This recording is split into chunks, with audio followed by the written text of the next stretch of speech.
Hello, and welcome to episode 14 of the PowerScore Lsat podcast. This is John Denning down in Los Angeles. And this is Dave Kaloran in Napa Valley. I don't know why, I guess I always say down in Los Angeles, but it's only relative to you. Dave, how you doing, man? I'm doing well, actually, but that's always my answer because things are usually going pretty well. That's good news. I have one suspicion as to why they might be. What are you drinking? Well, although I did drink wine for lunch, so this could be a little bit of a punchy episode. I have a very special drink that I have chosen in honor of today's topic. And today's topic is a student question mailbag. And so I'm having a very unique airmail cocktail.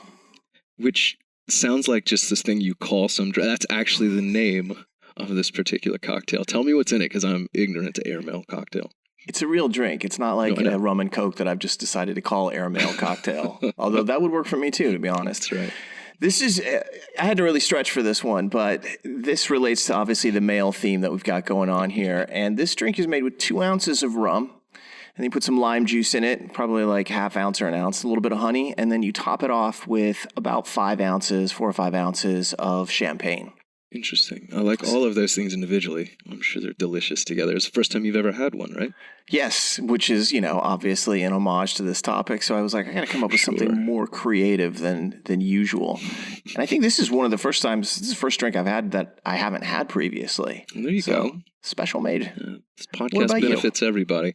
I'm drinking an old standard, inspired by something slightly different than the podcast topic. I'm actually headed to Mexico City in the morning, so I have decided to go with tequila tonight. A tequila soda, specifically, drinking some good old Casamigos.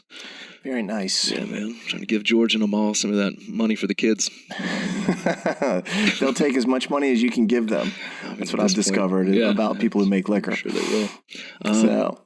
In honor, too, of tonight's mailbag episode, we've got a great song, one of my favorites, a classic, good old Stevie Wonder. And the song specifically is Signed, Sealed, Delivered. Which is a total classic from, this is years and years ago. It's like almost 50 years ago at this point, is it not? God, you're right. Yeah, 1970 is when this song came out on the album of the same title.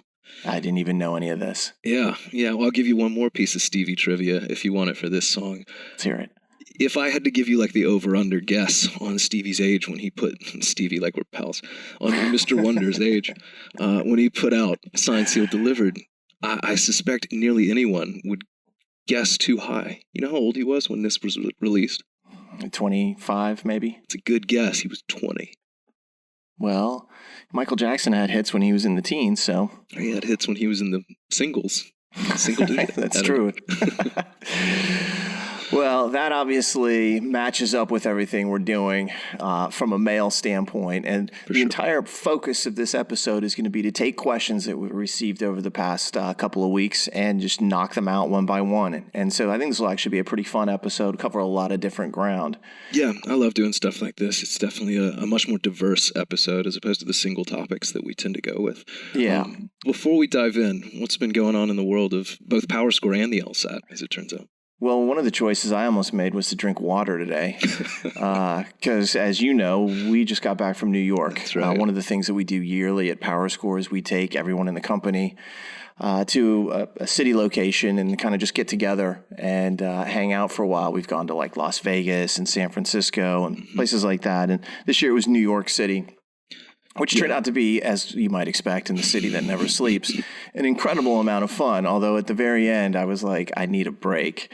Yeah. Not from the people I work with, who I love dearly, but from just the eating, drinking constancy of New York, because it is just such a big place with so much energy. Yeah, I almost went with Pedialyte. It would have been a more prudent choice for this evening. I've never done the Pedialyte cure, but I hear that it is actually highly effective. Girlfriend swears by it. And I'm sure she's too young for me joke in there somewhere. But yeah, Pedialyte apparently it's everything you need. It's like Gatorade plus. I've also heard that pure oxygen is a great hangover cure. Have you seen these, this is nowhere near related to any of this tonight, but have you seen these like mobile IV stations that'll come around and just give you like a saline drip? In Vegas. That's right. They do them in Charleston. They do them in Vegas. I've yet to use one, but I would certainly avail myself if I felt that bad. Oh, God, I've never felt bad enough. I've got the worst fear of needles in the world. Not Take me. a year-long hangover over an IV, I think. But that was New York, and I'm glad to be home from it, although it was quite a lot of fun. Yeah, it was a great time. That's at least the week in the Power Score world. What about the week in the LSAT world? What's been going on there? Far less eventful than our week. I'd say the so. first thing I suppose to take notice of is that they did a test change deadline extension. So if you're signed up for the June exam, they have allowed you a little more time if you need to move your test center. They've pushed this back to May 17th. And we'll link to the place on their site, on LSAC's site, where you can go do this if you choose to. Exactly. So you got a couple more days to do that. Yeah. And that was nice of them. Extra time to make changes like that, always welcome. Sure. The other thing they did was they came out with another of their famous Keeping Up to Data podcasts, although I'm not sure 4 to 5 minutes qualifies as a podcast. Yeah. We've hardly gotten over introductions in 4 minutes. I'm still talking about what I drank. Maybe there's a lesson in there somewhere for us. Yeah, perhaps. Brevity is something that's desirable as things go. Let's get to the heart of the matter. Let's do it. All right, student mailbag, and as Dave said, we're just pulling questions from a number of different places that people have outlets where they can get in touch with us, from both of our Twitter, although I think, Dave, you probably get hit a little harder there than I do, YouTube comments, our LSAT forum, which is amazing if you haven't checked it out, even individual emails, and of course blog posts where people love to comment as well. So we're pulling from really the full panoply of PowerScore access. Indeed. Should we start with the first question? Let's do it. Tell us where it's from. It comes from our LSAT forum, the Power Scores LSAT forum, which you just called amazing, in which I think we really do commit a lot of work to it. So I don't have a problem being like, yes, it's quite good. Yeah, I'm still underselling it, I think. You are. One of our users there, Hordfest, had posted a question in which he had said, I'm really curious to hear your guys' thoughts on this. And it relates around LSAC's GPA calculations and the restrictions that exist with them. And so, in short, the policy concern that he has is that your undergraduate GPA gets locked in when you're done. So you get to the end of the 4 years of school, your GPA is locked in.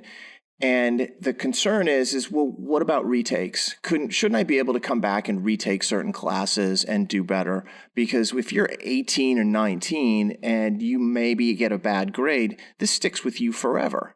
It shouldn't be irreversible in Hordfest's view. And so he goes along to talk about, like, let's say there should be a cap on, like, you can retake 3 classes and improve your grade. Mm-hmm. Now, there's multi-parts to this question, and we're going to come up and talk a little bit more about it in a few minutes. But let's address the first part of this question here. Should your GPA as an undergraduate be final, or should you be allowed to come back and retake classes and improve it? Should? Yeah. I could see a good argument for the ability to retake some stuff, but ultimately, if you're going to keep this system as fair as possible, and I'd like to think that's LSAC's ultimate goal, then no, you should be bound by the decisions you make the first time through, because everyone else is. Not everyone's going to have the opportunity to retake, and you shouldn't get a special consideration or privilege just because you can. That's my take on it. That's a little cold-hearted, perhaps. Cold-blooded. Cold-blooded. But it's true. I mean, it's a permanent record going into school. No one lies to you at 18 is like, give it a couple rolls here. You know that these things count. This is the way it's set up. That's how it goes. When you get out of high school, at that point, everything's being recorded. Even everything you do in high school is recorded. Sure. But from a college standpoint, the opportunity to get second chances is really rare. And it does concern me about the idea of, come back and take 3 classes. Mm-hmm. Because not everybody has the time or the money to do that. And so once again, you're advantaging people who already would have certain advantages financially, et cetera. And so I kind of feel in a similarly cold-blooded way that you really shouldn't have this option. When it's all said and done, that's your GPA. And so I guess I would say not only do I think you should not have the ability, but it's also the case that you really don't. Once your GPA is locked in, you can't come back and do this. So it's not a hypothetical that we can say is ever going to be a reality. I mean, things could change, but my view of it is I wouldn't want it to change. This is the pressure that's put on you. You've got to do it. This is what performance is. For sure. Go out and make it happen. I think part of the reason you and I both take what could be considered by some, I'm sure, somewhat of a hardline stance on this is because not only from the philosophical side, like these things, they count for everyone the same, they should count for you. But but then we know the way that they're treated after the fact as well, which actually ties into another question we'll look at here in just a second, about how LSAC specifically in their CAS system, their CAS system, actually treats retakes and repeat classes and stuff in undergrad. Yeah, and this is a different question that I think we can jump to right now that relates to this, and it makes it a lot harder for such a proposal to even work. And so this was a question that is related to this. So let's just address it right now. It came up to me in a private message on our forum, so I'm not going to disclose who it was that actually asked this. But the question says, why is it that your college will allow you to retake classes to get a higher grade and there's no penalty? But when CAS calculates your GPA, they include both in your law school report. So just to clarify what's going on, let's say you're a freshman in college and you get an F in biology. And you're like, okay, that wasn't really what I wanted, but maybe there's some kind of explanatory reason for it. You know, something going on in your life that was negative or something in your family. So you come back the next year and you retake that class and you get an A. Now, in many colleges, what they'll do is they'll show both the F and the A, and in some cases, they'll just mark the F out, but they'll calculate your GPA as if you got an A and you did not get an F. So far, so good. If you were to go out and get A's on all the other classes you ever had, except for that one biology class at your school, you'd be looking at a 4.0. Right. It's a wholesale replacement at a lot of schools. Yeah. Now, when CAS, which is LSAC's arm that kind of processes all of this and handles applications, gets a hold of your transcript, you would expect, well, they'll treat it just like my college, right? The answer is no. And it's much worse. They'll calculate not just the A, they'll calculate the F as well. So they will actually give you both grades. Right. And so what has happened over time is that we have had students come out and they're like, okay, this is what my GPA is, and it's like a 3.8. Well, they've had a couple retakes on there. And then all of a sudden, when they see what their CAS GPA is, it's 3.6. Right. And obviously, that's a significant difference. There's another factor that plays into this. It's not just retake classes. If you have a class that was given for credit, no credit, pass, fail type of classes, most schools, they say, all right, if you passed it, you get credit. If you fail it, you just don't get any credit. CAS will take your fail or your no credit or that kind of thing, and they will turn that into an F as well. So if you just had a couple classes along the way that you just blew off and you didn't pass them, and then you came back later on and you got the pass because you're like, it's pass-fail, who cares? You just got an F. Yeah. So that How do they treat the pass? Yeah, it's a dramatic effect. No, what do they do with the pass, though? What does CAS do with the pass? If they ignore it, it's just a pass. Nothing happens. Yeah, they don't turn it into an A. That's not an A, which is just brutal. Yeah, so you don't get the A, but you do get the F. Thanks, CAS. That was pleasant.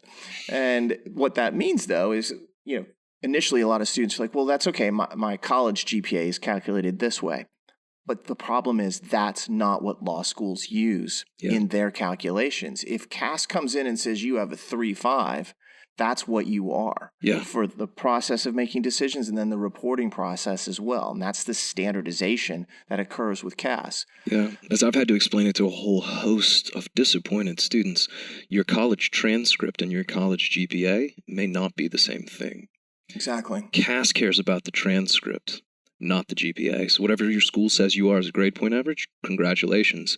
But CAS is going to look at your transcript, and it's going to do it through an incredibly harsh lens. Yeah, and this goes back to Hordfest's question, which is, well, should I really be held accountable for decisions I made at 18 or 19, especially if I came back later on and showed responsibility and fixed them? And I'm like, I get where you're coming from with that because you're showing perseverance, you're showing kind of like better judgment, and you're getting zero credit for it. And the schools are, I'm not going to say that they're hamstrung by this, but they're very much tied because they have to report what they have been given by CAS, and that's just the end of it. They don't get interpretive room here. Yeah, and CAS is a closed system, as you and I have talked about. It's always run this way for decades. There is no, board to which you can appeal. There is no system by which you can get in there and try to negotiate that F up to a D in CAS. It's very, again, arithmetic. It is what it is, and that's what you're stuck with. So be careful. Really analyze your transcripts as well as what your college GPA turns out to be, because CAS, again, may treat them differently. You may be actually different things than you think. That's exactly right. And so if it's on your transcript, CAS will process it. That's the basic rule. You don't get a do-over with them. Your school would have to drop it from your record entirely, and most schools won't do that because they want to be able to track exactly what you did. Yeah, it needs to disappear from your transcript. To insert, and this isn't always my way, at least some degree of sunshine into the conversation at this point. AdComs, admissions committees at law schools, at least get a copy of your transcript. They don't just see the static number. They can look a little deeper, which allows them to at least see the types of trends. Like, all right, got an F, repeated it, got an A. So they're aware of your GPA, of course, and that's the metric that they'll tend to use to judge you. But they can see one layer deeper. So when people ask me, like, I got an F, is it even worth my time to retake it for an A? I'll generally say yes. If only to show colleges the sense of, like, determination and improvement and progress. Yeah, and also the A. And the A, I mean, better to have, a 2.0 with the average than a 0. Yeah. So let's move on to the next part of HordFest question, Sure. which really related to kind of like more grade issues. And the question is another policy that I think is ridiculous is how little graduate GPA counts towards law school admissions. You know, law school admissions will consider it to a degree, but they don't really weight it as heavily as your undergraduate. And that shouldn't be the case because, according to HordFest, graduate school classes are more similar to law school than undergraduate. So really, what can be done to fix this? Well, I suppose the first thing we need to do is either confirm or deny this suspicion about graduate GPAs and whether or not schools care as much about them or care not at all. And the general truth is this: your undergraduate GPA counts far more in the eyes of law schools than your graduate performance does. Correct. Why? Well, because, again, reasons. HordFest raises a pretty good point. I mean, the graduate's going to be closer in timeline to law school. You are more representative, at least as a person, as an adult, in graduate school.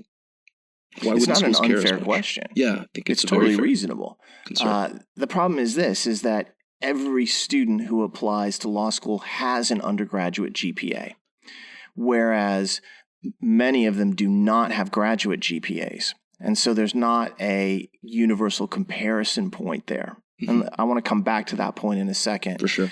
The other part is that graduate school in many instances is considered to have grade inflation. So it's not just that you went to grad school, it's that, well, they really have a vested interest in people coming out and having done well. People don't want to go to graduate school and do poorly. So, nor do they tend to pick pathways that they're either not interested in or particularly well equipped. Exactly. Presumably to perform well in. This is an area of interest for them. This should be an area of some degree of expertise. They should perform well. You don't have to have a kind of like a hardcore grading curve where a bunch of people fail in a field in which they're probably already quite qualified. Yeah. So I heard you mention that you wanted to come back to the universality or the broad comparative ability that an undergraduate GPA gives. I think this is an important point to linger on for a second. Yeah, and because I think there's a couple different facets to it. The first is that the ability to compare students directly is really limited.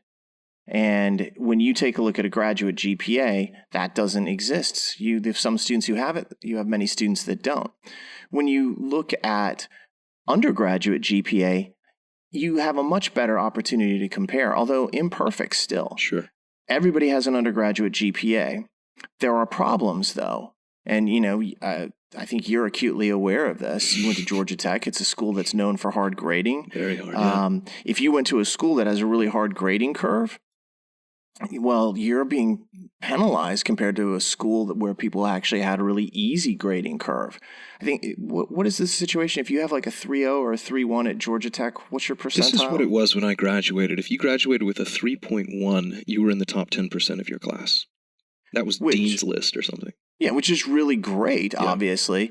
To be in the top 10%, but a 3.1?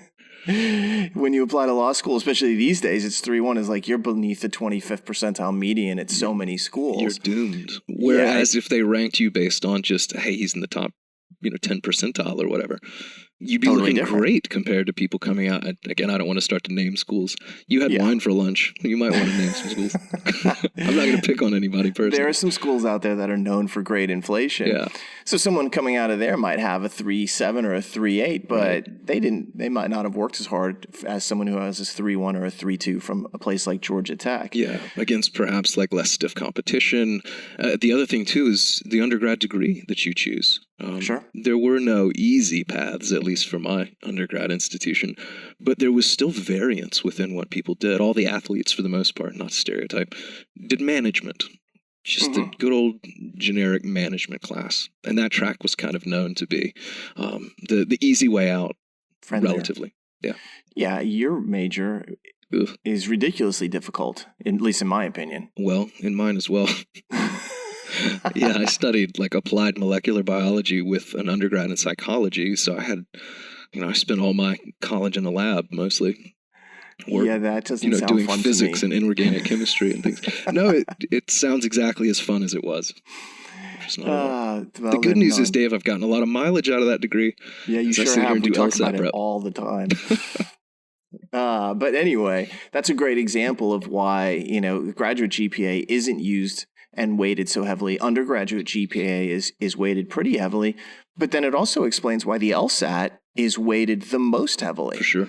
Because this is the closest to a perfect universal comparison tool that they have. Right. Everybody's taking the LSAT, and because it's a standardized test, it is built to have similar outcomes over time and for similar, for various groups.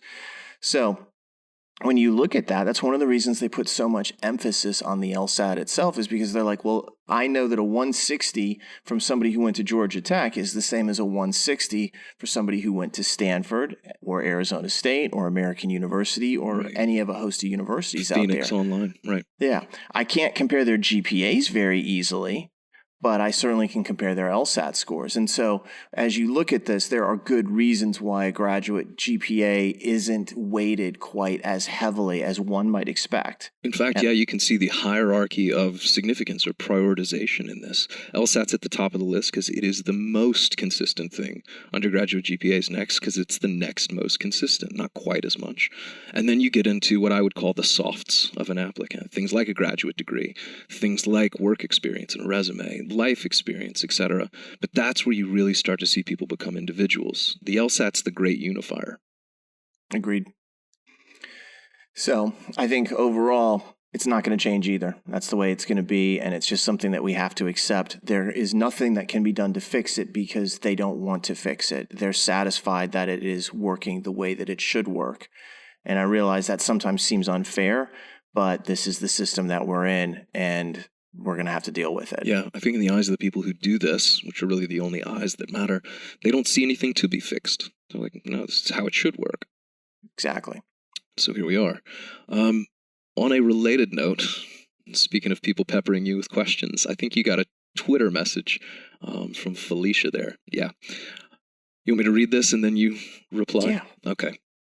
So Felicia's a little concerned about an issue that happened her first year in college. 2.8 first year in college due to some personal issues, mother's failing health. But after that, things turned around. She says she did extremely well, but wants to know if there's anything to be done about that first year anomaly or aberration, those low grades that only happen for an increment of time. Yeah, and I get this question a fair amount, and I'm sure you have as well. Yeah. That kind of like, what happens if something goes terribly wrong early on, or even really at any point? And there's really two things that you have to focus on. The first is making sure that your grades thereafter are as good as possible. Especially when you have a first year issue, because there's a lot of transitional problems that people have going from high school to college. A few bumps in the road at that point are not unexpected. If you go out and crush it thereafter, it kind of shows, hey, you grew out of it, you established a certain rhythm, and you were able to sustain your way through this and kind of like overcome those problems and show who you really are as a student. So that's the first thing, is go out and do as well as possible. Now, secondarily, we talked about the low first year grades. You could retake some classes. It's not really optimal, especially if we're talking about like a B- or a C or something like that. Right. Or a pass fail, in which case, Yeah. So on that count, that might not be something that is either financially viable or viable from a time standpoint, or even, seems reasonable. But obviously, the other thing that you can do is you can toss out an addendum and explain to the admissions committee members exactly what happened. I mean, they are sympathetic to understanding what occurred. And one of the things that I always tell people is, like, if you look at your record and something seems out of place, they're going to notice it too. Let's say you had a student who's 2.8 the first year and then 3.9, 3.9, 4.0. Well, anybody who's, looking at an application would look down and be like, what happened the freshman year? Yeah. Why the flame out? What occurred here?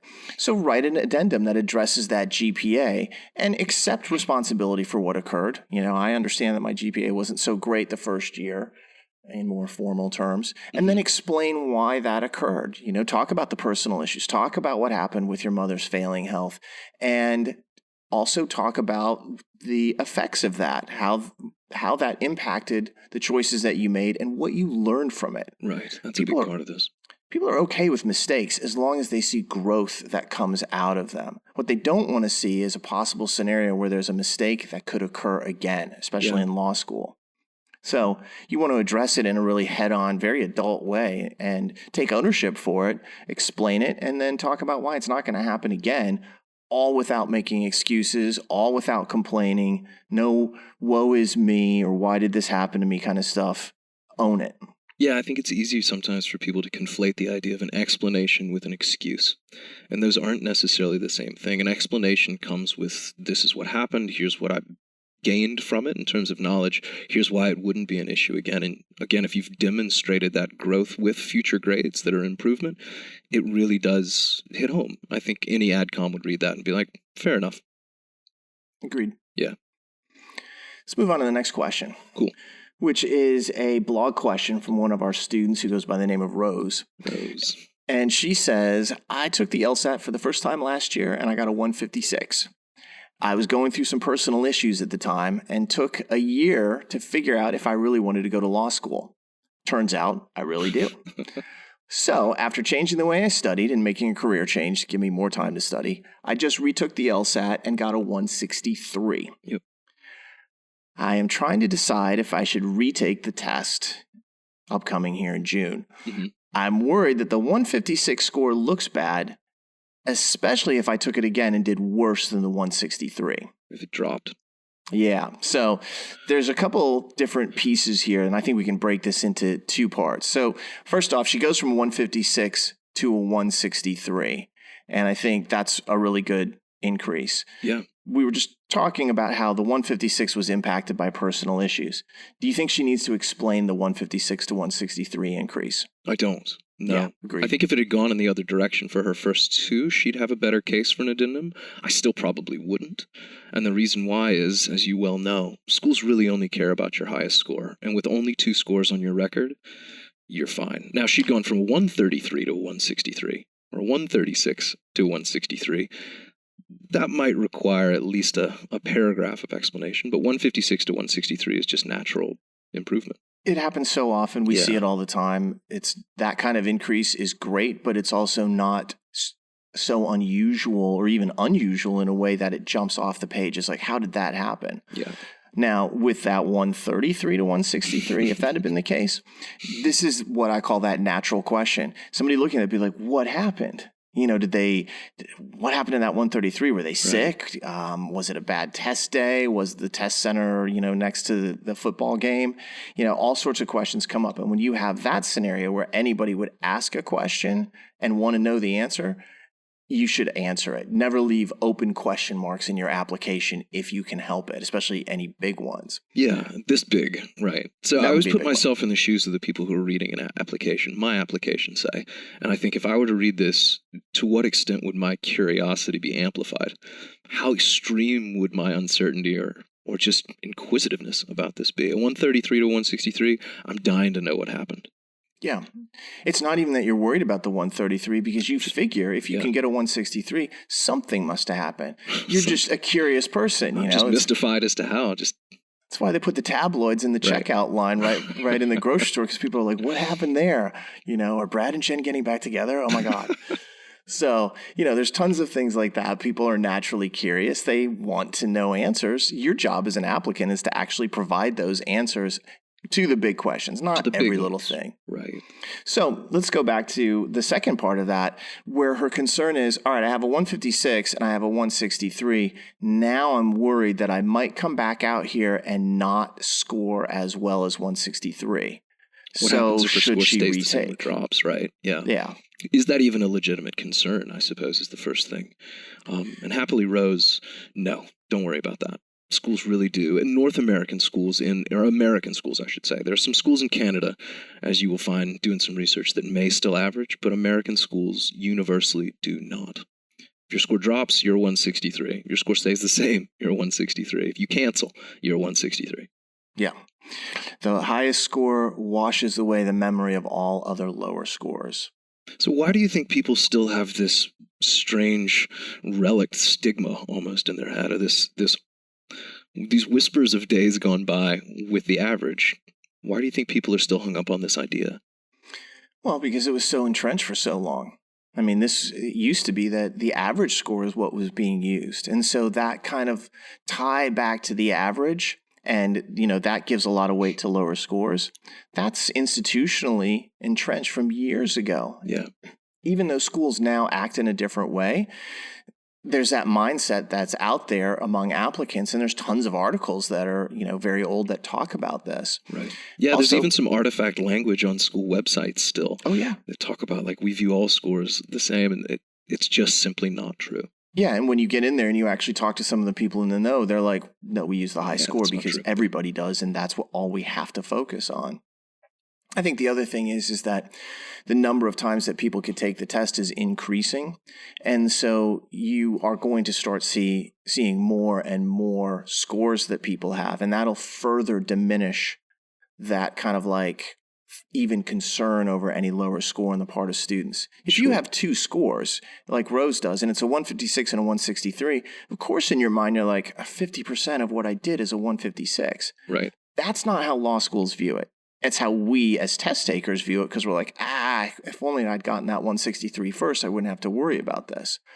Now, if she comes back and let's say she gets a 160, is it a problem? No, not in the least. No, as we just talked about. It's a problem for her if she needs a higher than 163 score. But yeah. If she's applying to schools with medians that are 168 and 169, it's a problem for Rose. Would it change her current situation? No. She's still a 163. Right.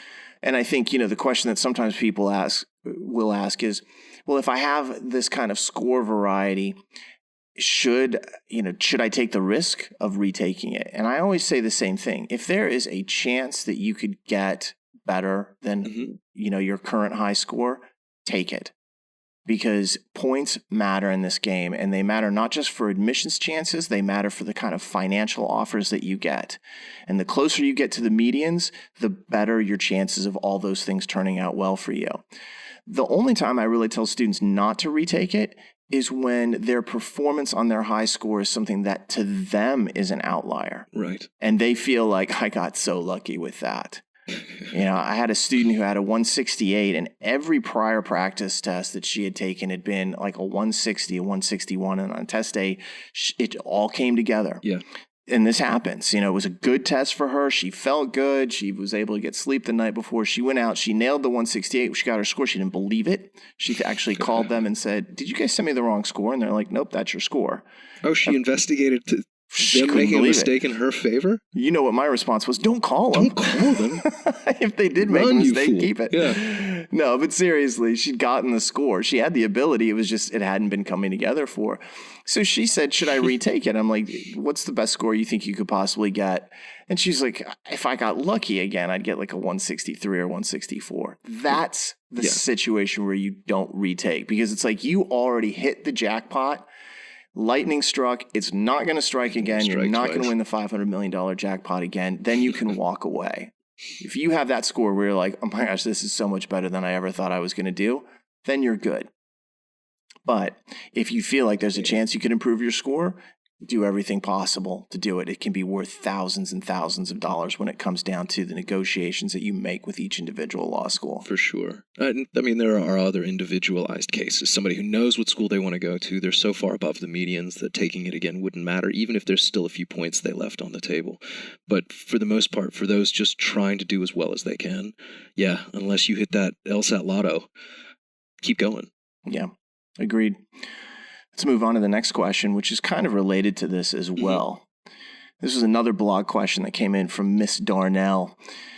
And she says, I've taken the LSAT 3 times now. Is that the maximum I should take it, or can I take it a 4th time? This is another one of those lingering myths, really, I think, born out of an old policy that no longer exists, where you, for years and years, forever almost, could only take the LSAT 3 times every 2 calendar years. And so 3 times really was a maximum for most people, unless you were willing to sit through a much longer cycle than the average person. Right. But they dropped it, happily, last year. Mm-hmm. You can take the LSAT as many times as your heart desires, or as your heart can take these or days. Your wallet. Or your wallet.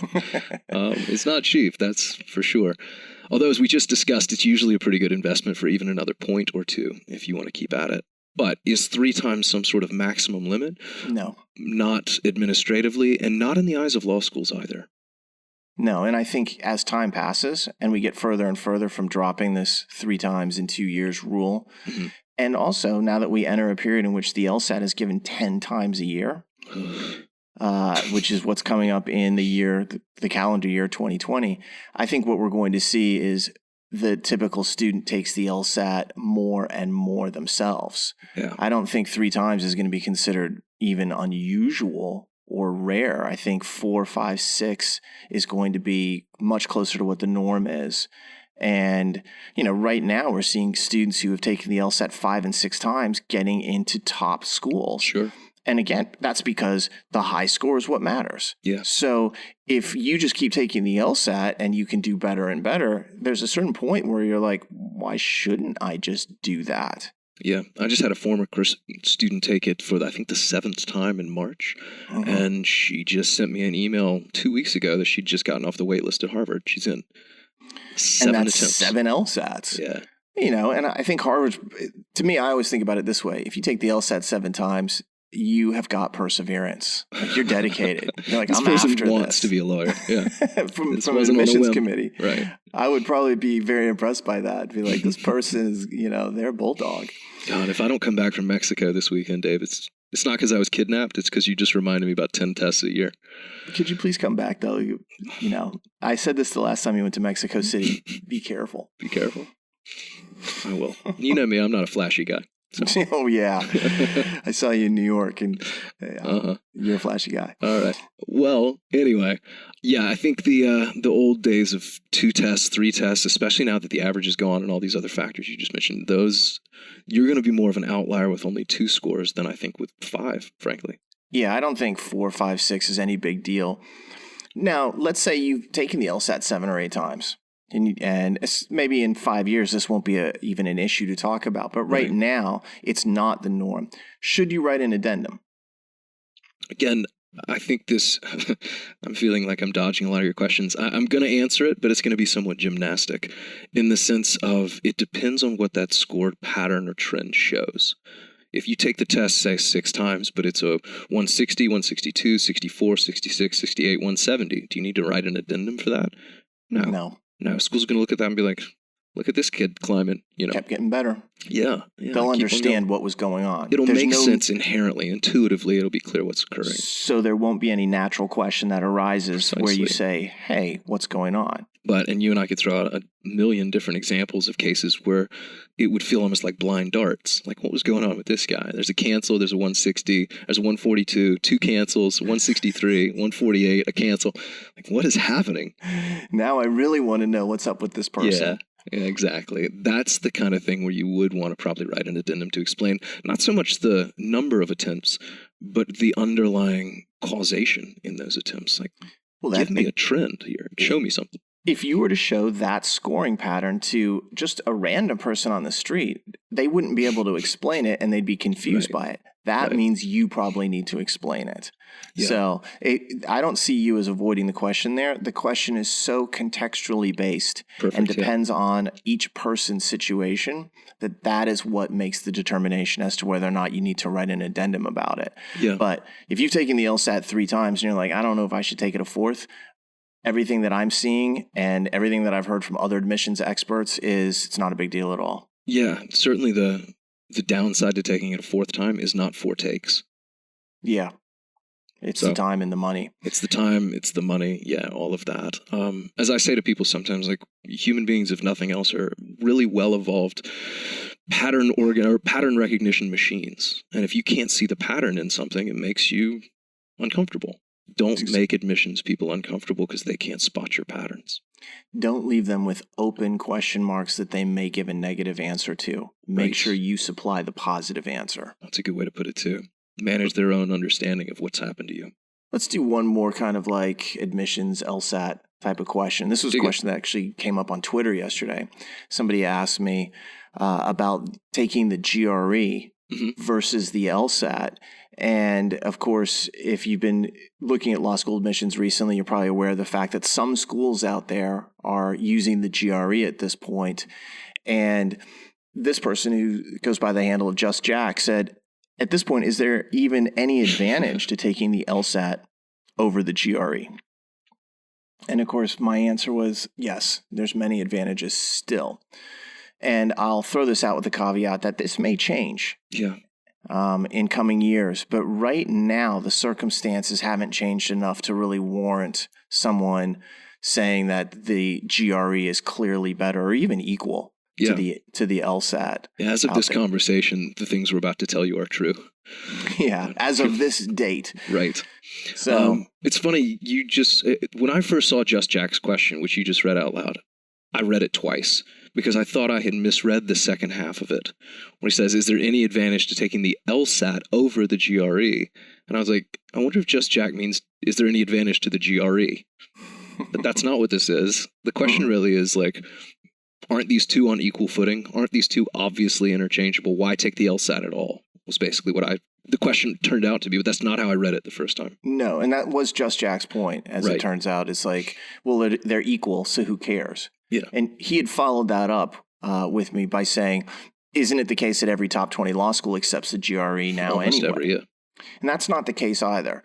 About 2/3 of them do. He's 13 out of 20 at this point. Exactly. And it's missing major level schools like Yale and Stanford and Michigan and Berkeley and Duke and Vanderbilt. All are schools that do not take the GRE. And let's just say, let's not worry about the schools that don't. Obviously, if you want to go to one of those schools or they're in your wheelhouse, the GRE isn't an option for them. Yeah. Let's talk about just the schools that accept the GRE. Do they, first off, even treat it identically to the LSAT? Well, this is what's interesting because I think, and again, the timeliness of this discussion clearly matters. If someone had asked me this question in the earlier stages of GRE adoption or acceptance, which really has only been about a year ago, I would have been much more inclined to be like, yeah, I think these schools are trying to equate the two. Or I think these schools are trying to find an equivalence. Right. These days, the momentum seems not only to have slowed a bit, because that adoption was coming pretty hot and heavy. I remember when Harvard said that they were going to take the GRE, I really felt that was going to be the tipping point. Like, here go the dominoes. Seemed like it. Mm-hmm. And that wasn't quite the case. We'll talk a little bit more about maybe why not. But one factor in that not becoming the case is it's clear to me that law schools aren't entirely sure what to do with the GRE. Law schools are used to the LSAT, and so law schools really are still giving, I think, high favoritism or high priority to the LSAT relative to the GRE. They're skeptical of the utility of the GRE in this process, and part of that is built upon history. They've been dealing with the LSAT forever and ever. It's the devil you know. Yeah, that is the devil they know. So when the GRE pops in, their first reaction is, what's this test? Now, I'll go back in time a little bit here to when business schools were using solely the GMAT, and then the GRE showed up and started horning in on that action, and kind of compare the two situations because they are different. if you look at the content of the GMAT and the content of the GRE, they're not all that dissimilar. There's like a quantitative section, there's a verbal section, Scored the difficulty. essays, Yeah, there's some essays that you're writing. GMAT now has integrated reasoning, but that was a later development. So at that point in time, the business school people who were using that GMAT were able to say, this GRE looks pretty similar. In fact, at that point in time, I'd made a public comment that I was like, I don't understand why we have two different tests. They're so similar. Why don't they just merge and make one super test? Of course, they're made by different companies, both of which make a tremendous amount of money. Yeah. So my suggestion was the SAT, ACT situation for older people. Yeah. They're not going to merge because the money is better doing it the way they do it. And unfortunately, so much of our education system is built around cold cash. So when you come to the LSAT environment, the similarity between the tests, the LSAT and the GRE, is much further apart than it was between the GMAT and the GRE. And so a lot of law school personnel have looked at the GRE and thought to themselves, I don't see how it applies to somebody going to law school. And you've had some experience with that. Yeah, in fact, I was fortunate enough. Fortunate. A little asterisk on that, to sit in I think I was fortunate enough. I certainly learned a lot. It was enlightening to sit in on a panel, I believe it was at UCLA last year, where ETS, the company that makes the GRE, among a few other things, sent a representative there with a couple of the deans from law schools who had started to accept the GRE, specifically, I think it was Arizona and Wake Forest.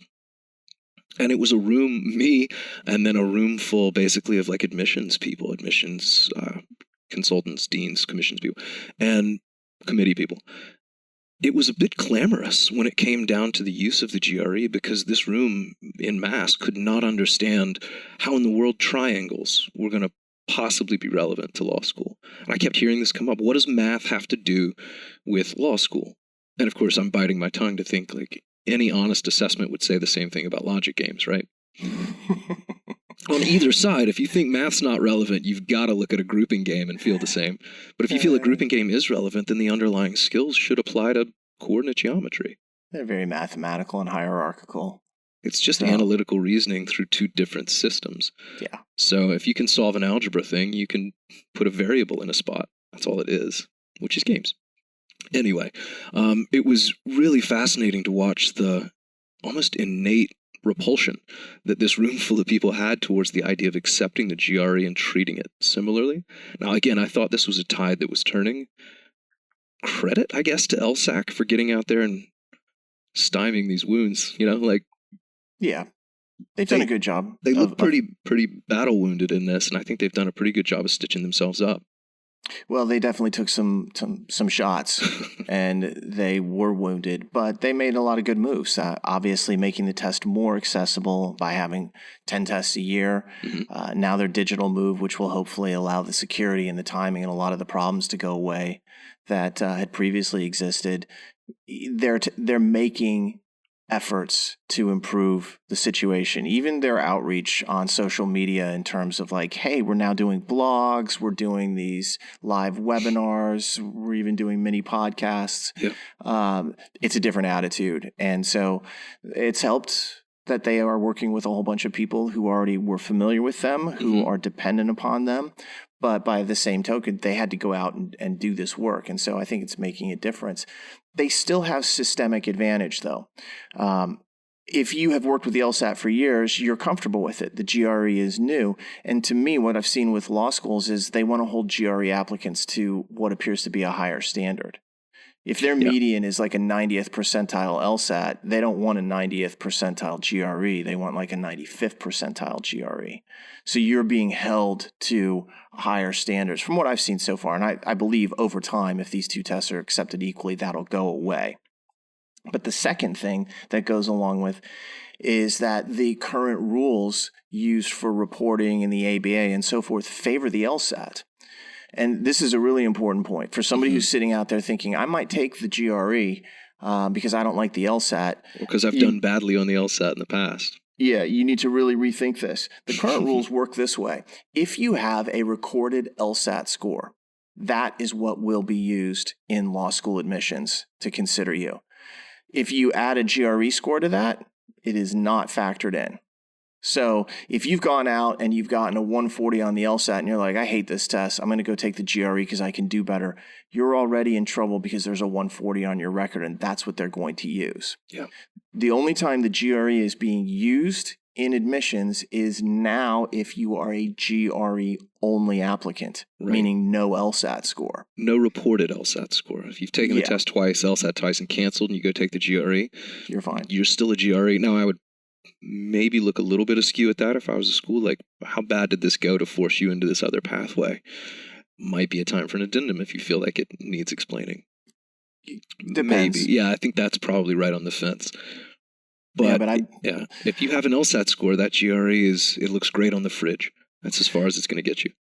Yeah, unfortunately, that's the way that it is. Maybe the ABA will release that requirement, but that has certainly been cited to me on more than one occasion as an issue in terms of that. So the GRE isn't like some safety valve at this point. If you're struggling with the LSAT and you've already taken it, you're locked into the LSAT, and it's now upon you to go out and do as well as you possibly can. Yeah, which in a way I'm a little disappointed by, because the GRE is a user-friendlier test. It's given more often. I think for a lot of people it's much more akin to the things they've been doing in undergrad, math and more basic reading.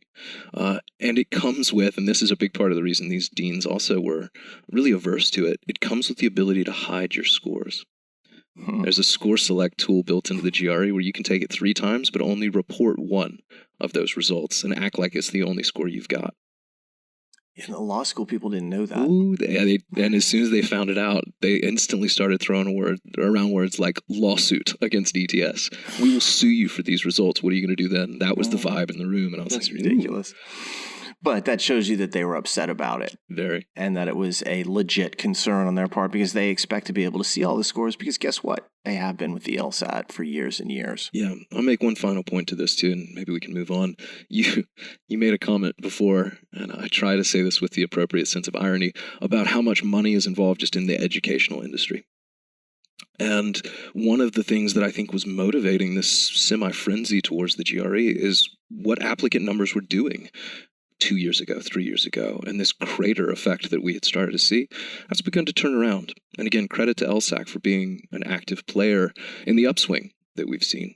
But as soon as schools started to see their numbers rebound, the GRE became a lot less of a necessity. And that's kind of how it felt to me for a while. It's like they were grabbing at any kind of handhold just to stay afloat.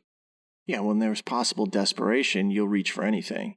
When things go back to, hey, it's not so bad, the economy's better, all of a sudden, it's like, maybe the old standby works just fine. Mm-hmm.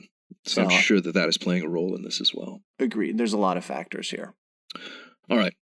All of that admissions stuff covered. Let's move on to a little more LSAT-centric conversation, go a bit broader. And I'm going to start this with a question that hasn't been necessarily asked by an individual, but has been asked by more or less everyone. I know how often you get this question, at least. I get a lot, too. You probably even know what's coming. It's the question about older LSAT Bible editions, the utility of those, how far back is recommendable or advisable versus the necessity, perhaps, to get the brand new latest year edition. So to phrase it to you is, should I use older LSAT Bible editions? Pros, cons, that kind of thing. Which has been asked by everyone on every platform that I've ever inhabited. Yeah. I've actually answered this question at least 3 times this week already, which shows you how prevalent it is. And it's a totally legitimate question. I mean, the book, they're not cheap. And so I understand the motivation of this, because, if you can get an older edition and it would work just as well, that is what one would see as a reasonable substitute. And so I think, let me first off talk about some of the evolution of the LSAT Bibles and why there are problems with using older editions in many instances. Not every instance, but many instances. One of the things is that people often say to me, well, the LSAT hasn't really changed all that much over the years, so whatever you wrote 10 years ago is still relevant today. And my response to that is, you're right. The LSAT is largely the same. Certainly from a content standpoint, it's identical.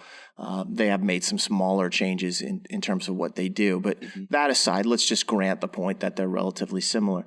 That's not the issue. The issue is that I've changed the books dramatically over time.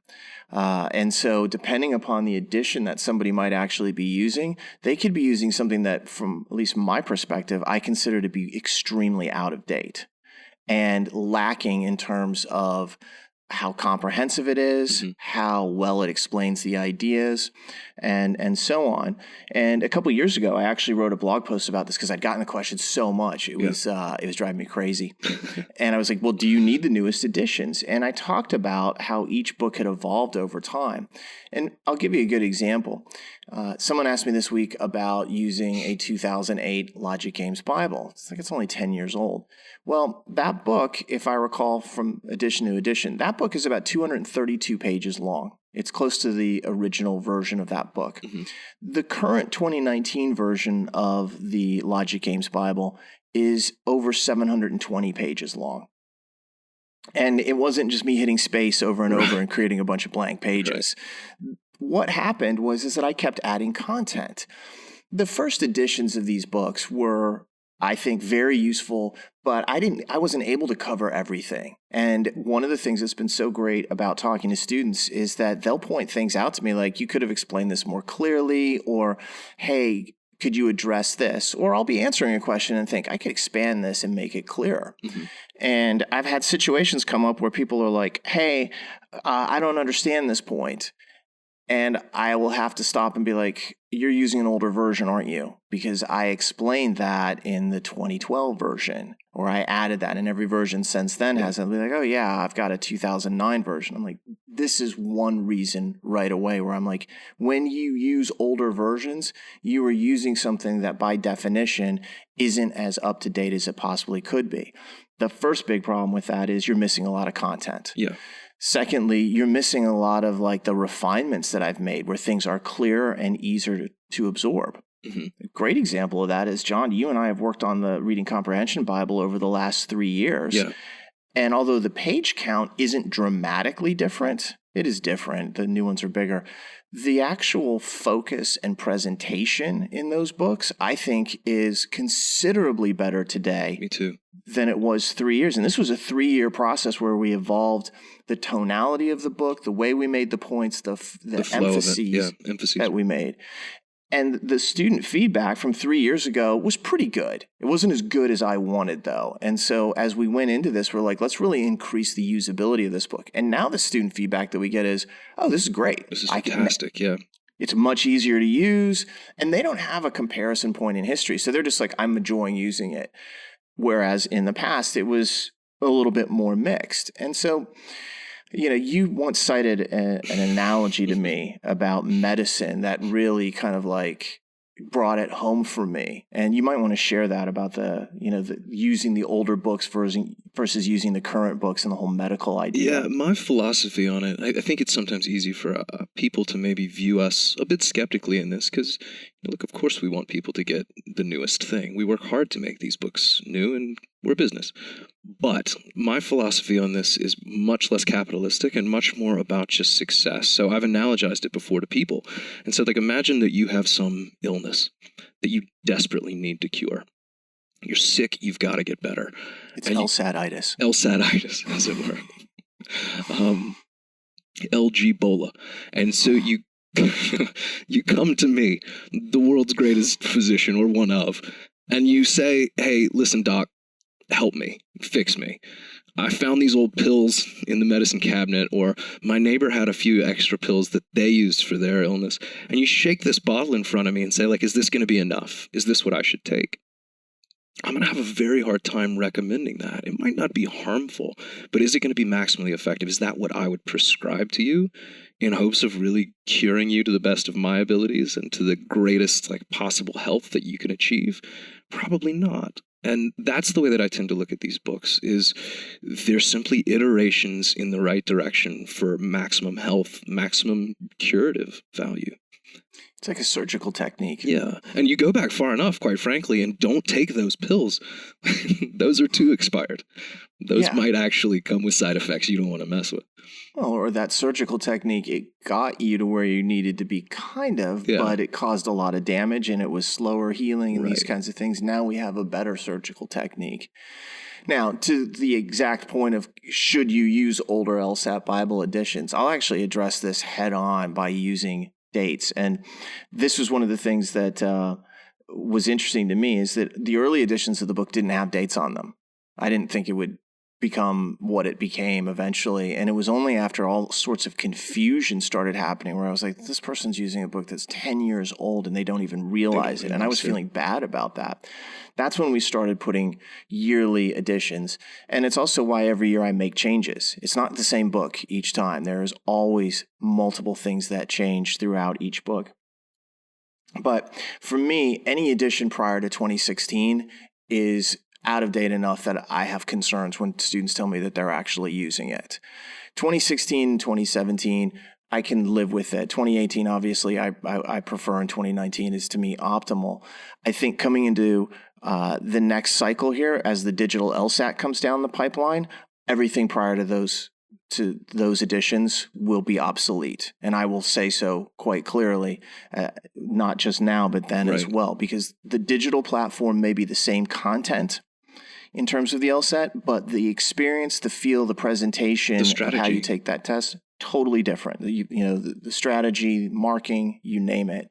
And so I won't be able to say, oh, go ahead and use a 2016 LSAT Bible because I'll know that you'll be learning things that will not apply to the new digital test. So right now, I have no problem. Someone's like, oh, I have the 2018. I'm like, go ahead and use those. Sure. That's not an issue to me. And I understand, again, the cost factor. It's not that I'm not cognizant of this.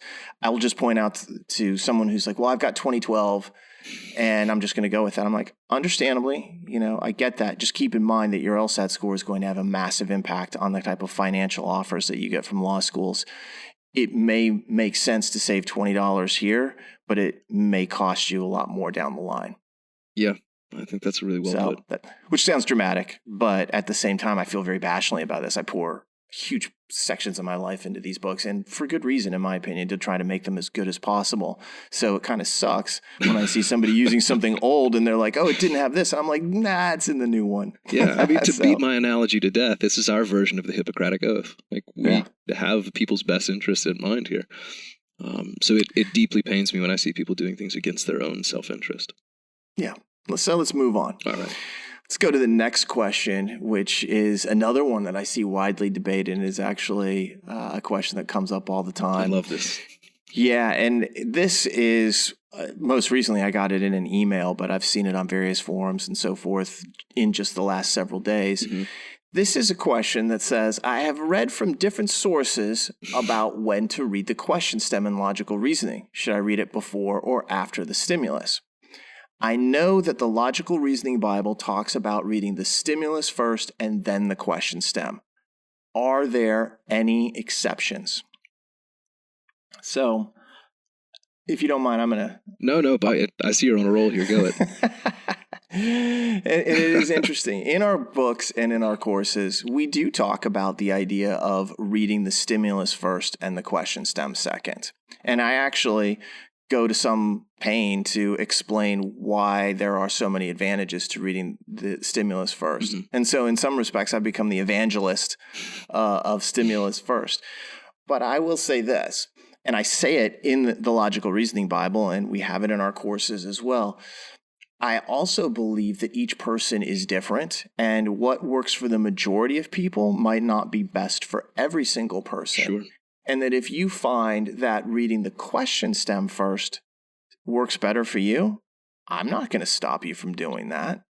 So there are plenty of exceptions where it might be in someone's best interest to read the question stem first. This isn't about someone coming in and saying, this is the law, you must do it this way.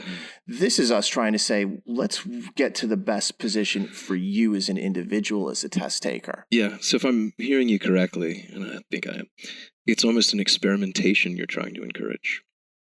A little bit. So where would you encourage people then to experiment? Or at what stage along their LSAT prep journey would you say this is a time where if you want to play around with these ideas, now you can introduce variants to see which one's more successful? Well, I mean, the natural answer to that is earlier and in the middle, less so at the end. But there are, again, I can see all sorts of exceptions to this. Let me make this comment about the way things work, at least from my perspective. Your stimulus in logical reasoning is where the truth is. It's where all the information that you need to answer the question resides. So you getting a good, clear reading of that has got to be the highest possible priority. The problem is it's also typically the most challenging thing that you read. You might run into a tough answer choice or two, but in many cases when you do a hard problem, it's because the stimulus is like, what did they say? So for the typical student starting out, here they are reading a stimulus. It doesn't feel good. They're uncomfortable. It might not be clear. That's a frustrating experience. So now you come in and you think about, well, what if I read the question stem first? Think about the emotional difference and the psychological difference in doing that. The question stem is really easy to understand usually. I mean, 98% of stems are crystal clear as to what they're asking. And when they're not, it's because somebody thought support was being used in a strengthened way as opposed to like a most strongly supported. So the one starting advantage that question stem first has is that somebody reads the question stem and they're like, I know something. You might read a stimulus and be like, I don't know what that said, but you can read that question stem and there's this immediate injection of confidence. Yeah, you're grounded. There's traction straight away. Yeah. So the problem, though, is that from there on, you now have that in your head and it influences the way you read the stimulus, and it also resides in your memory. It doesn't go away. And so you're now juggling things. And I've watched a lot of students do this, and they're kind of thinking, it's a flaw. So where's the flaw? It's almost like sometimes when you're looking for something, it's really hard to find. That kind of is one of the effects of this. You're losing focus on the stimulus. You're biasing yourself in a certain way towards what you think is going to happen versus what the test makers are actually doing. Yeah. And so what I often say is start with stimulus first. Learn it. Try to get it down. Now, if over time you're like, I'm really struggling with this, mix it in. So kind of like towards that, the later part of your early preparation into your middle part, that's a good time to say, is there a better way to do it? Do I like this? But when you go to that, realize that you're going to really be drawn to the fact that I read that and I know what it means. That's very comforting as a test taker to feel like, I've got a handhold on this. Comforting, too, to feel like you know the task ahead. But the test makers know that people do this. And if they're anything, we always know that they're elusive. They're slippery, man. So they play these games. I see it all the time of misdirection. They'll talk about a strengthened thing, but it'll kind of operate in a different way. And this is happening more and more on recent tests, as you and I have seen. The last 3 to 4 tests have been particularly, again, slippery and hard to kind of get a hold of. And part of the reason is they're playing games with people's expectations. So if you set your expectations, I think, based off of the question stem alone, which is what is necessitated by reading it first, I think it can actually do you more harm than good. Dave, the reason I asked you that question about where people begin to try to place themselves, what camp they put themselves in, was because, more or less for what you say, you have to have enough information about how the test works and how you react to it to make an informed decision about what your best course of action is. So if you right away are like, you know what, I'm going to take 2 practice tests to start, and I'm going to play one with this and one with that and just see which one is better, you don't know enough about the test to even have that kind of analysis yet. That data isn't meaningful yet because you don't understand what's producing it. Or yourself and how you react to the Precisely. test. And that doesn't even take into account the fact that over time, your abilities may grow so much that what originally was the best approach may no longer be the best approach. In both directions, by the way. Yeah, I think more so in the question stem first direction, where that may start off as being really good, but then over time it becomes less helpful as opposed to the reverse. Again, because the stimulus is where the answer to all questions resides. Yeah. And so I can really have a hard time arguing against the fact that that's what you need to get the clearest, greatest understanding of in the entire problem. Sure.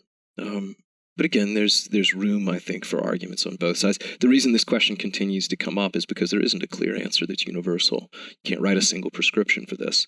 I'll ask you personally, and I think I probably know the answer, but do you stick to one versus the other? Are you always stimulus first when you sit down and actually do a set of questions yourself? As though it were Pretty real? much. Yeah. Unless I see some super long question, then I'm like, I bet this is parallel. Double check it real quick. Yeah, I do the Lsat professionals, I must know now kind of thing where I'm like, I bet this is parallels. Yeah, I knew it was. If you're good enough at this test, you can actually see the forest and the trees. And that's true. That's a little bit of how this works. I don't actually have one or the other that I stick to. I tend to just blow in the breeze of my mood that day. Sometimes I'm question first, sometimes I'm stimulus first, but I will say this. What allowed me to get to a point of that degree of like comfort and flexibility is starting stimulus first. I was rigid about this in the beginning because I knew if I was going to understand one thing every time, it had to be the most important thing, which is always the stimulus. And I still hold to that. Yeah, me too. The thing with like your example or even my exceptions where I'm like, I want to know if it's parallel reasoning or whatever it might be, is because we've been doing this for years. Yeah. You put 15 years into something, you almost get a free lead to do what you want with it. I would not tell students to kind of like randomly go around and do this. And also, another point that's really valid to me is, and this is something that develops over time, and you don't have to have 5 or 10 years to get it, is you can read a lot of stimuli and predict where they're going with it. Mm-hmm. Where I'm like, well, I know this is going to be a must be true question, or I bet they're going to ask about that. That predictive power is something that develops over time. And to me, makes it less useful to have read the question stem first. Yeah, a little bit. And there's just there's more arguments against reading the question stem first than there are reading the stimulus first. However, this is not a binary choice, and that's what we should really be clear about. It's not like all or nothing. You must do it this way and not the other way. I look at this more like a 55% to 45%. That's probably about right. If somebody comes to me and they're like, look, it really just makes me feel better and I feel more comfortable with it, my response is always going to be, sounds great. Let's work on something else then. Yeah. I'm not going to argue with anybody about it because I know that there are people out there who really are committed to this. I understand their reasoning, and if it works for them, that's all that matters to me. Yeah, I will say it is binary in terms of what you choose to do on test day. This is not a mix and match system. I wouldn't want to see any student go on and be like, sometimes I'll read the stimulus. Some odd number questions, I'll read the question. Don't do that. Why did you bring that up earlier? I do that, but I do all kinds of things no one else should ever do. I'm the worst example. Yeah. If I'm your role model, check your life choices. But in this case, you've got to commit to one or the other. The beauty of this is it's an objective choice. You can test one versus the other and see. What I always am a little bit bothered by is when someone commits to a single one versus the other and never tries the alternative. That actually is a dangerous game to play to me.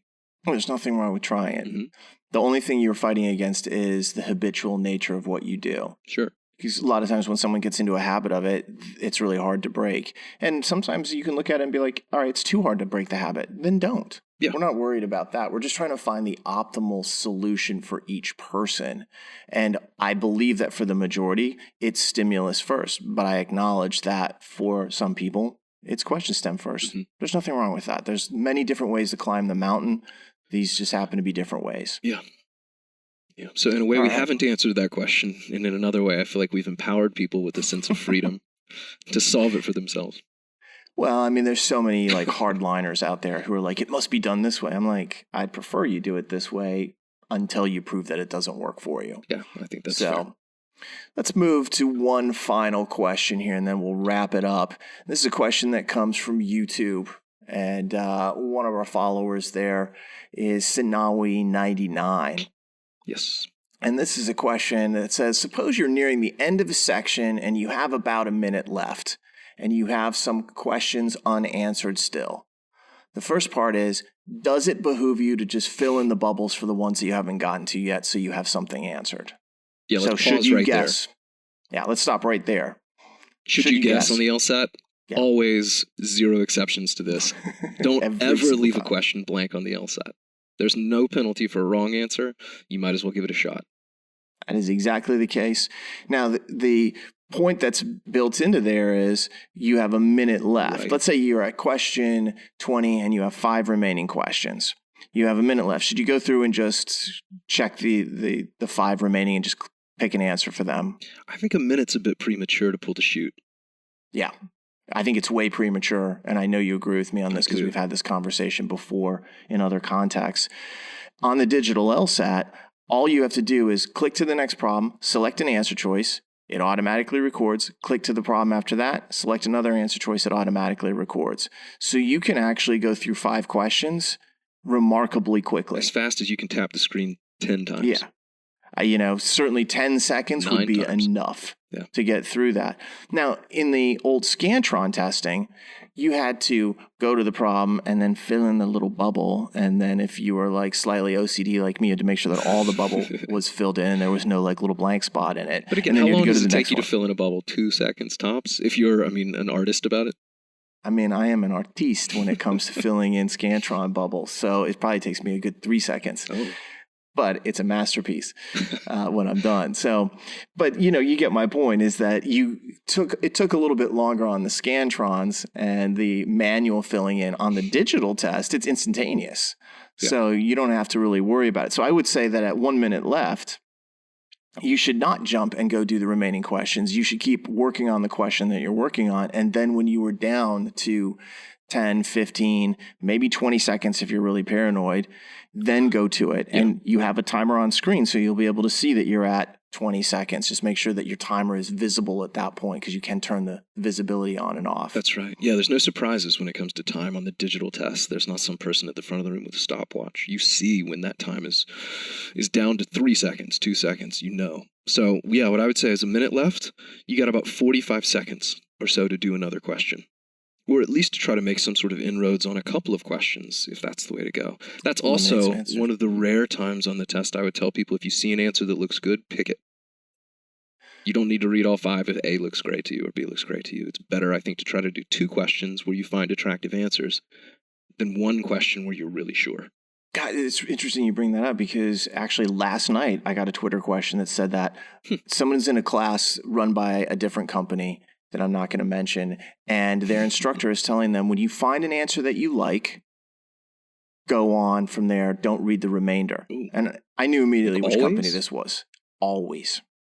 They've been making the same recommendation for years and years, which should give some indication who they might be. But I won't name names, but I will say that sounds like a really good strategy to get you at about 156. It's a damage kind of like... That's exactly right. You can finish the section that way. You will finish. You will also, in many instances, not have read the correct answer because you got pulled in by an attractive wrong answer choice. Give away a lot of points. But he was asking me, it's like, the Bibles say this, my course instructor says this. And I was like, well, let's go through this because I can't have you laboring under this terrible misimpression that might even be a remotely reasonable strategy. And I actually said the exact point you made. I said the only time that strategy is viable to read to an answer choice you like and then quit and move on is when you are in the very waning moments of a section and you were racing to finish questions. Or, if I can add one more to this, it's not even quite as absolute. Logic games, where you're just certain of what you're doing. You've got templates, let's say, you've shown the possibilities, and you just know the answers are right because they are black and white. Well, yeah, if you know the answer is 3, you just go to 3. Sure. You don't have to look for everything else. But interesting that would actually come up. Let's finish Sanawi 99's question because it continues on to say, also, judging from your Bibles, we should always fill in answer choice B. Am I right? And no, not really. But I want to address that because it is somewhat of a misconception about how this all works, and at least how I view it. The answer choice spread, given what be a random exam, is that A would come up 20% of the time, B would come up 20% of the time, etc. All of them 20%. So 1 out of 5 since you have 5 answers. And that what you would expect to see then, if this was a perfectly random test with thousands of examples, is 20% across the board. Now, that's not the case as it turns out, that it is not 20% across the board. And in some cases, it's statistically different enough to show that it had to be intentional. Mm-hmm. The second thing is that as we look at guessing, it's often the last answers, the last questions in a section. And my opinion, and I think this is borne out by statistics, is that it is in no way random at that particular point. Yeah. Now, if you're just guessing anywhere on a section, answer choice D is actually the most likely answer choice at this point, over B just slightly. And this is one of the reasons that we recommend having the most recent Lsat Bibles, is because we update statistics. Yeah, these change. So that things change over time. Now, when you get to let's say the last 5 answer choices, last 5 questions per section, this is where we always say choose one answer and run it all the way down. Don't Christmas tree it. Don't go A, B, C, D, E. And I've gotten some kickback on this in certain forums where people have said, well, it's all random, so who cares? Each one is an independent 1 out of 5 event. And will strongly argue to those people, probably to my death, that is completely false. You're premature death. Yeah. I'm going to live a long time, so they're going to have to fight that point. It's not random, that it is actually being manipulated, and it is being done intentionally by the test makers. And I'll cite some statistics right now that, in my belief, really help prove this. In logical reasoning, again, it's supposed to be 20%, right? You go through a logical reasoning question, there's a minute left. You're desperate to find the right answer. You'd love to see it in answer choice A, right? Mm-hmm. Yeah, A is right in the last 5 questions in a section 15.1% of the time. Basically 5% less than it should be, or really 25% less than it actually should be. So it should be 20%. It's in fact 15%. That's not accidental. They're making it so that when people are scraping at the end, the answers that they're looking for aren't there. Guess which is the most common logical reasoning answer choice in the last 5 answers? Well, by that logic, you would think they'd put it at the bottom, so D or E. E is 23.7, D is 22.1. Look at me go. But those 2 answers make up almost half of the correct answers out of the 5. You wouldn't expect that. Again, that's over 45%. That is statistically significant. I think a lot of the arguments you get against this idea is people who want to treat probability in a vacuum. And they're correct. They're just not right, if that makes sense. Yeah. If you want to view it through that perspective, sure, it's 1 in 5. Pick whatever you want. These are independent probabilistic events. But this is a test created with intent. Yes, nothing's accidental. These are not independent. This has been put together and has been manipulated. And so, if anything, you would avoid reading A and you start at E and go backwards. Do you really want to make that recommendation? I'm saying if anything. I that's not what I recommend that people do. It takes somebody who's a sophisticated test taker with a lot of confidence to do something like that. Honestly, it's hard to read bottom up, frankly. I find it very challenging, but again, it's habitual that I just start at A because I expect to read all 5 answers and go through it. Right. But it is interesting, in the last 5 in logical reasoning, the numbers and percentages show us that each answer choice grows. Well, that's exactly what you would expect if the tests had been made by humans who are trying to get you to work more and more. And get you to miss. Yeah, get you to miss early, and they're not trying to give you a freebie right out of the gate there. Let me make some predictions based on this. I wonder if anyone out there can make some as well. Let's see if we all go to the same place. I would expect reading comp to be similar. I would think that the pattern there is probably going to be pretty close. It's not as exact as with logical reasoning, but it has similarities. For example, A is correct in reading comprehension passages 16.3% of the time. Oh, great. So if you were to, E is not the highest. D is the highest at 22.8%. And I think that has something to do with the nature of reading comprehension problems where you've already read the entire problem.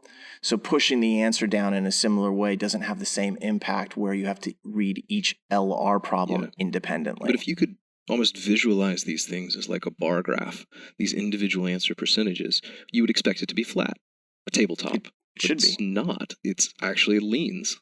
It's steeper at the higher lettered answers than in the beginning. Well, in the 2 verbal section types, they've avoided answer choice A as the easy, quick grab answer and push the correct answer down. Right. In the more... let me make another prediction. Okay, let's do that. There's only 1 section left.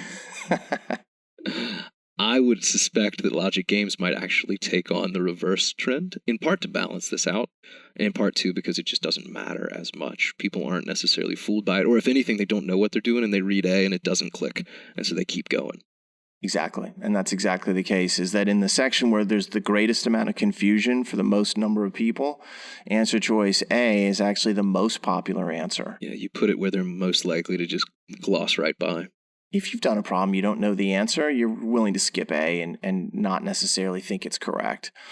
So, but that's, the belief that it's all going to be 20% is based upon independence, that each problem is completely discrete, operates by itself, and has no effect on the others, and that there's no greater intent in the overall scope of the test making. I don't think any of those things are true.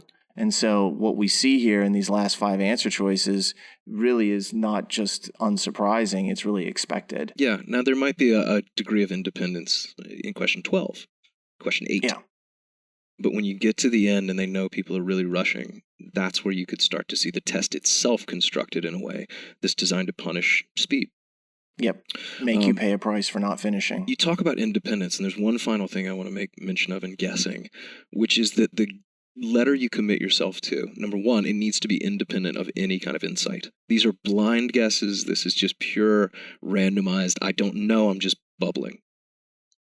It also, if you're going to do this in blind guessing or following these statistics, it would be independent of what you've done to that point. But that's not a great ideal to strive for. In other words, a good test taker who's answered 20 questions and gotten most of them right, presumably, can use the results that they've chosen thus far to better predict what's likely to happen from there on out. If you're at question 20 and you've only picked A twice, A probably is more likely to occur in those final answers. Yeah, and we've recommended that for years with Scantron testing is if you're a good test taker, look up above, and if there's an answer choice that just doesn't appear, that's what you should guess at the end. Yeah, you're about to bum some digital folks out. Well, the digital test, and again, we'll use as of this discussion, when you make an answer selection on the screen, it just blackens the oval at the bottom. It does not show you what the answer is. Yeah, you can click back to that question and see what you picked, but at a glance, you can't see what you've picked for the section as a whole. Because we've talked about it, you and I are going to lobby them heavily to change this so that you can see your answers in the ovals at the bottom. It's a simple piece of code. It's not that big a deal. We know that our system does it, so ours does, or has the capacity to do it. Yeah, ours can do it. We actually had to turn it off so that it matched LSAC's. But the point of the matter is, I'm hoping they're actually going to change that so you can look and say, what were my prior answers? Oh boy, I didn't have any B's. I'm going to guess some B's here. Yeah. But overall on this test, answer choice D has historically been the most frequently correct answer choice. And in the last 5, it's really D or E, unless you're looking at logic games in which it's A. Didn't go A, yeah. So usually I'm like, guess D unless it's the end of logic games and just guess A. And that's really, at this time, the best strategy. For pure random guessing. Yeah. If you know a little bit, don't guess randomly, and don't use the fact that D is the most common answer choice overall to somehow make D justifiably right. It's totally irrelevant. All right. I think that brings us to the end of kind of like that set of questions. We'll obviously do more of these mailbags down the line. We find them pretty enjoyable. It's great to hit a bunch of topics, especially some of the big ones here at the end that I think are good to debate. Any final comments? Any wrap-up point? Well, funny enough, my final comment was more or less just what you said, in that I love doing these. I'm excited to do more of them. This, to me, is, in a lot of ways, kind of why we're in this business, which is to interact more directly with students, as opposed to just put this voice out into the atmosphere. This actually gives me a sense of back and forth. There's a dialogue inherent to this that I really appreciate and enjoy. That's exactly right. And you can really reach us in so many different ways. We both have Twitter accounts, and you can reach us on the YouTube comments. We have an Lsat form where you can post public comments. You can DM us there. You can send emails to us. We have blogs that we both write and comment on where you can post questions as well. So I'll wrap this up by saying, if you have the opportunity, please subscribe to this podcast on iTunes, Spotify, or YouTube, and give us a rating as well. We only accept 5-star ratings, however, so just be aware that anything lower will be rejected. And last, if you want to use that email address, you can send us questions at lsat@powerscore.com or lsatpodcast@powerscore.com. And on John and mine's behalf, we'd like to say thank you very much for listening. We really enjoyed it. Hope everybody has a great week. Takes care.